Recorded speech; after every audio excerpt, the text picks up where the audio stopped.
Candyland na matatagpuan sa Taytay, Rizal, muli nang ibinuksan. Tama ka dyan, partner, dahil pwede nyo na ulit mapuntahan dito ang mga Christmas lights, ang Christmas tree na puno ng mga recycled materials, at ito ang mga occasional na performance dito At anytime, pwede na kayo dito na bumsita ulit. At ganun pa rin, may bayad pa rin ang mga tickets papunta dito. Diyan nyo na po nasubaybayan ang kabuuan ng Newsline sa mahigit 2 oras. Maraming salamat po sa pagtitiwala at 25 araw na lang, Pasko na.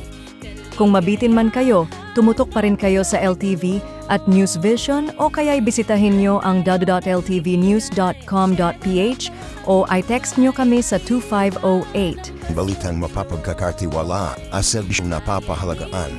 Ako po si Nola Ningao. Ako po si Maylene Castillo. At ako naman po si Jason Montero. Magkita muli tayo bukas at magandang gabi po, bansang Pilipinas.